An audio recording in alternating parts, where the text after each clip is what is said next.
नमस्कार मंडळी, मी प्रियंका. तुमचं स्वागत आहे आजच्या ब्लॉगमध्ये.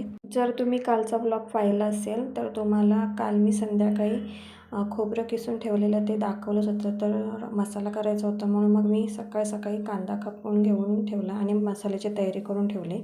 त्यानंतर श्रेयांला शाळेत सोडून आल्यानंतर येताना मेथीसुद्धा घेऊन आले. ती संध्याकाळी साफ करायची म्हणून मी तशीच ठेवून दिली. आणि हे माझं ड्रेसिंग टेबल आहे, ते आवरायला घेतलं कारण खूप मेसी झालं होतं. तुम्ही पाहिलंच असेल व्हिडिओमध्ये.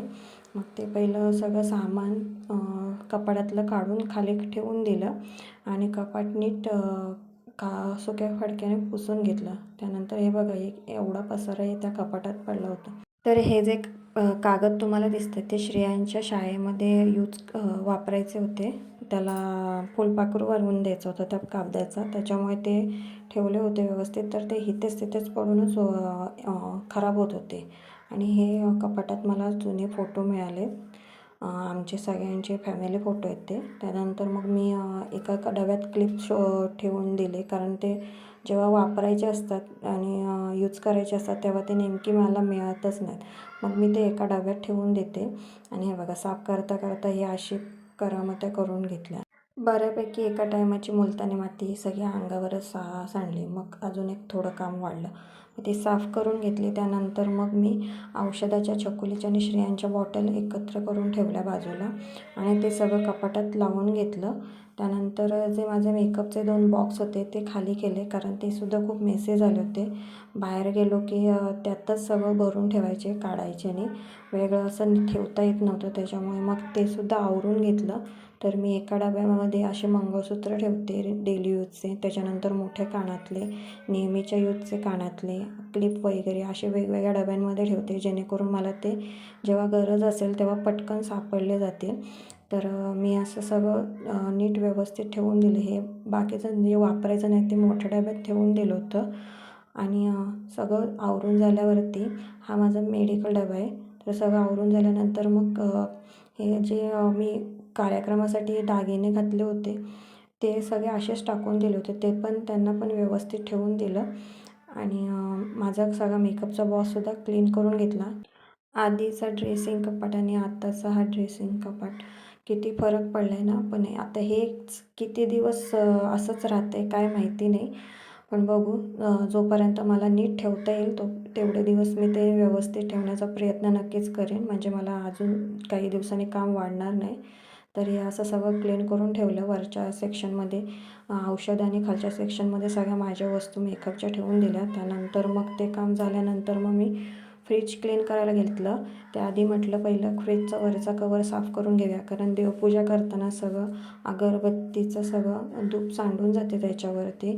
पूजा करताना सुद्धा हळद कुंकू वगैरे सगळं सांडून जातं, त्याच्यामुळे मग ते खूप खराब होतं. मग ते साफ करून घेतलं. त्यानंतर मग किचनमधली खिडकीसुद्धा तेलाच्या सगळ्या शिंतोड्याने आणि धुळीने खूप खराब झाली होती, तीसुद्धा क्लीन करून घेतली. त्यानंतर मग बाहेरची खिडकी जी होती त्याच्यावरसुद्धा धूळ बसली होती, तीसुद्धा थोडी साफ करून घेतली.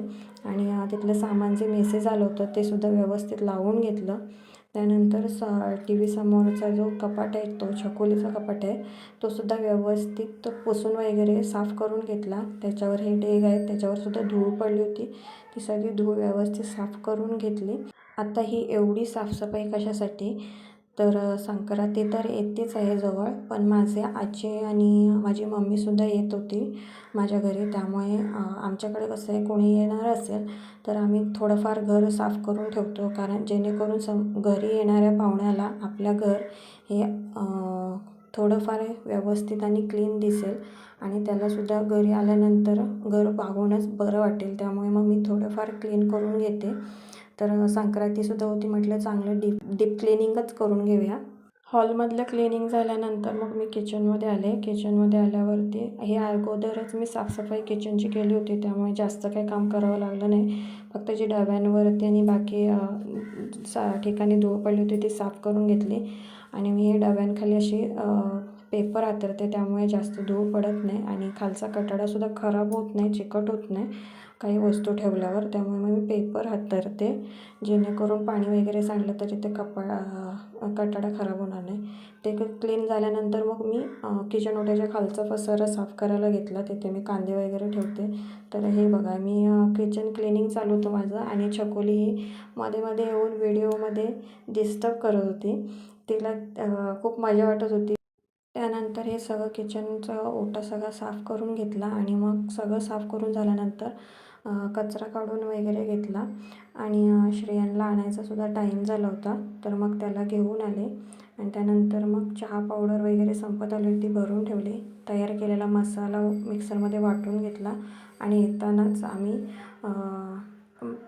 उद्या श्रेयांचा बड्डे असल्यामुळे फुगे आणि बाकी सगळं आणि हे हॅपी बड्डेचं बॅनर आणलं होतं. त्यासोबतच मी कप आणि थोडी काचेची बरणी मला आवळे ठेवायचे होते मुहूर्त म्हणून आणले होते.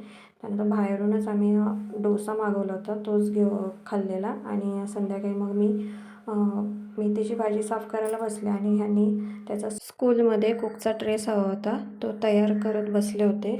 बाकी या दोघांची इथे मस्ती चालू होती. छकुलीसुद्धा पप्पा जे काय करत होते ते बघण्यात खूप बिझी होती. माझी मेथी साफ करून झाली आणि मी आवळेसुद्धा तयार करून ठेवले होते. ते बरणीमध्ये थंड झाल्यावर बरणीमध्ये भरून ठेवले.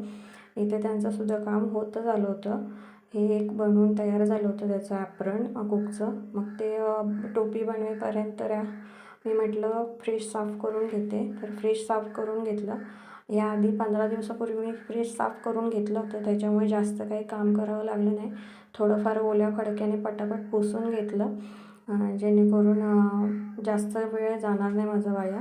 फ्रीज पुसून झाल्यानंतर मग मी जे काही फ्रीजमध्ये सामान ठेवते ते सगळ्या बरण्या व्यवस्थित पुसून घेतल्या आणि त्या मांडून घेतल्या. मी बारीक आणि जाडा रवा दोन्हीसुद्धा फ्रीजमध्येच ठेवते. शेंगदाण्याचं कूटसुद्धा फ्रीजमध्येच ठेवते आणि हे मी ऑनलाईन मागवले होते डबे. त्यामध्ये भाज्या वगैरे व्यवस्थित राहतात, त्यामुळे मग मी तेच असे सेट करून ठेवले आणि त्यानंतर मग फ्रीज एकदा बाहेरूनसुद्धा क्लीन करून घेतला. तर आता बघा कसं माझा फ्रीज दिसतो आहे. थोडं जास्त भरगच्च झालेलं आहे कारण खूपच सामान होतं फ्रीजमध्ये. त्यानंतर रात्रीचे 12 वाजले सगळं आवरेपर्यंत. तर हा असा श्रेयांचा कुकचा ड्रेस तयार झालेला आहे. कसा बनवला यांनी मला कमेंट करून नक्की सांगा. आणि त्यानंतर 12 वाजले, त्यामुळे मग श्रेयांच्या बड्डेचा दिवस उजवला होता. मग यांनी त्याला विश केलं. त्यानंतर मग छकुलीने सुद्धा पप्पाचं बघूनच तसं दादाला विश केलं. तर तुम्हाला माझा आजचा व्हिडिओ कसा वाटला हे मला कमेंट करून नक्की सांगा. Bye bye.